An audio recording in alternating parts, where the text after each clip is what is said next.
Ou salve, salve a todos.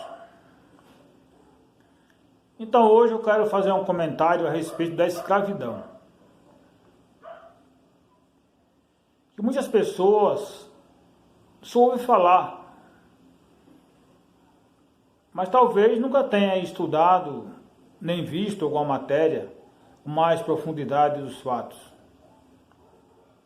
O irmão sabia que a escravidão é bíblica? Quando houve o filho do Caim, tem uma história que fala sobre isso aí. E depois tem um reforço sobre os filhos do patriarca, o Noé. Quando o filho viu o pai nu e saiu espalhando notícia. Então tem as histórias da Bíblia que a elite europeia, por ser católica, eles adotaram essa regra meia distorcida, que também não é assim. Se você for estudar o texto direitinho lá sobre esse assunto, você vai ver que não é bem assim, é mal interpretado. Mas também tem um lado também interessante. Você sabia que o branco já foi escravizado pelos negros?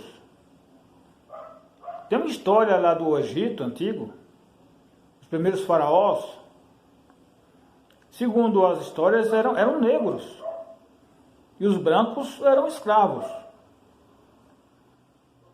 Então, temos histórias.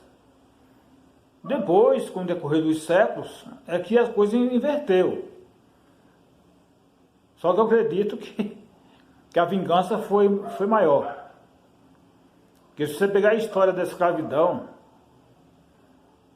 lá do seu começo, a escravidão durou cerca de 300 anos. Então era um povo que não era visto como gente. Era tido como animal de estimação para o trabalho. É que nem você criar um macaco para trabalhar, você criar um boi para arar a terra.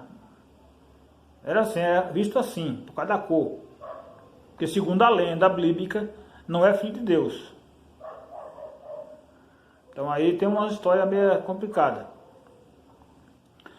Mas o que eu quero dizer é o seguinte, a escravidão brasileira, ela foi a última a ser abolida, em 1888.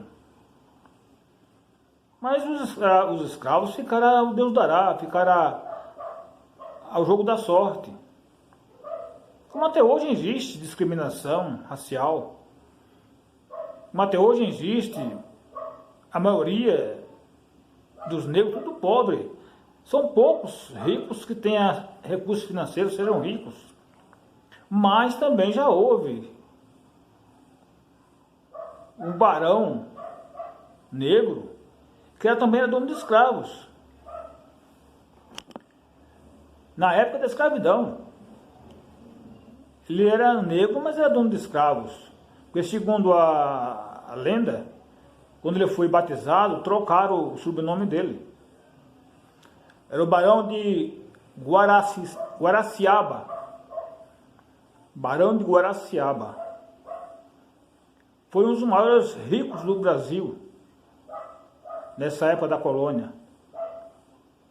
Então ele tinha muitos escravos. Só que a história diz também que ele era um senhor muito bom. Tanto é quando veio a Lei Áurea, muitos dos seus escravos continuaram com ele, não saíram da fazenda, mesmo sendo liberto. Passaram a receber pelos seus direitos da atualidade.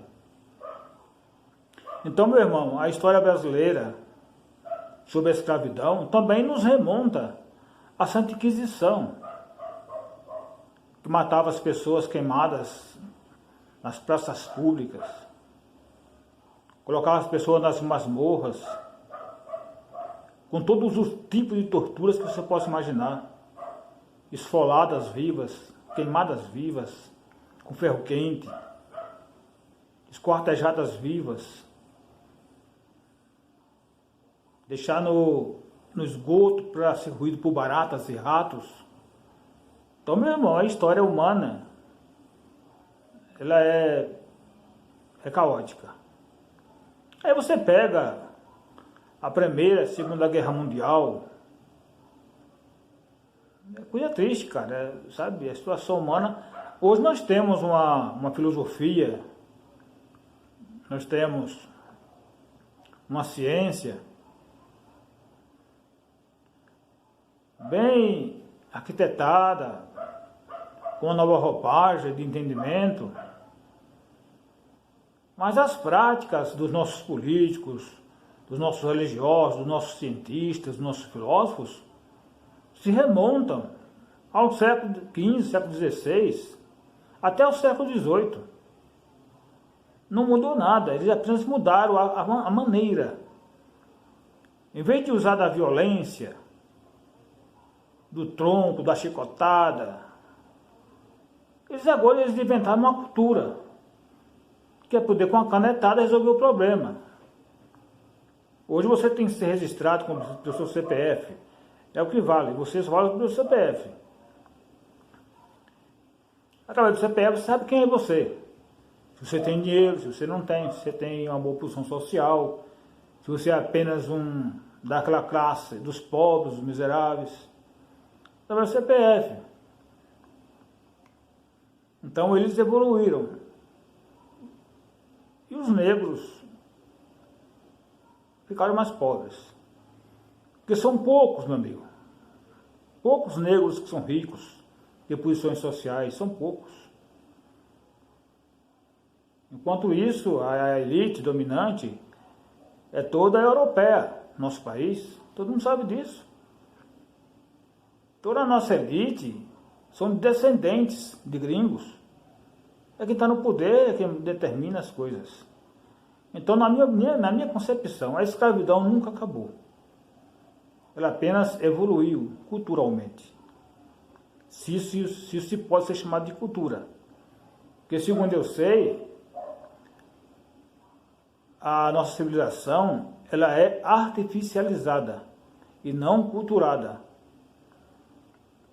Porque cultura não é isso. Cultura é saber. Cultura é inteligência. Cultura é educação. Cultura é discernimento. Cultura não tem acho sem talvez. Cultura não tem, mais ou menos. A cultura é o sim, sim, não, não. Cultura é a verdade, como ela é, pela lógica da vida. A cultura deixa o homem civilizado, harmonizado, conscientizado. A cultura eleva o intelectual do homem. Aí você vê esse quadro social que nós temos no mundo hoje, que é uma herança do latim, do hebraico e do grego. O que mudou, meu irmão? Não mudou nada. Deixa aqui para o irmão uma dica. Conheça a cultura racional do terceiro milênio, através do livro Universo em Desencanto. Aqui está o conhecimento da razão, da origem da espécie humana. Você vai conhecer de onde viemos, para onde vamos. Vai conhecer quem é o pensamento, quem é a imaginação, quem é o raciocínio. Você vai saber que natureza é essa. Você vai saber que divindades são essas, que deuses são esses, que milagreiros são esses. Que guerras são essas? Aqui no Brasil, meu irmão, existe 50 milhões de famintos, 40 milhões de miseráveis, mais de 11 milhões de analfabetos. Você quer que um país como o nosso tenha um progresso com isso aí? Dessa maneira? É um peso de duas medidas, meu irmão. O trabalhador brasileiro trabalha grande parte da sua vida para poder bancar esse império. Trabalha, sacrifica tanto para manter esse sistema arcaico. Precisamos ter cultura, mais cultura racional, nas escolas, nas faculdades, para formar novas cabeças, novos entendimentos, conhecer um novo alfabeto, para ter um novo tirocínio, para ter um novo linguajar, para ter um novo discernimento da vida como ela é. Fica aqui, meu irmão, essa dica. Estude a cultura racional do livro Universo dos Encantos e fique por dentro de tudo isso que eu falei aqui agora. Eu não sou professor, eu sou estudante de cultura racional. Um grande abraço e até uma próxima. Se inscreva nesse canal, dá lá um joinha.